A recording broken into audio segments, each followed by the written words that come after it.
Ito po. Yan, sa gitna ng initan. Ayan, sa initan po. Sobrang init po ngayong araw na to. Bali po, pinapa-arrange po sa amin itong mga upuan na to. Na ang tagal-tagal na, mga sira na. Hindi ko alam kung bakit sa amin pinapa-arrange to. Kasi ang pagkakaalam ko, ang in-applyan ko dito ay waiter, no? Hindi construction worker. Yeah, dito kami sa bangkete ngayon. To dapat dito tinatapon na eh. Pero ewan ko kung bakit ini-stack pa rin nila. Tapos sa amin ipapaayos.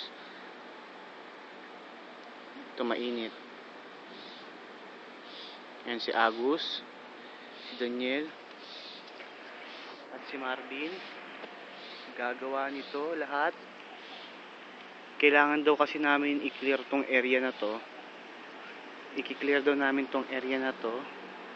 So lahat ng upuan ilalagay namin this side. Sobrang hirap kasi ang init eh. Ewan ko ba.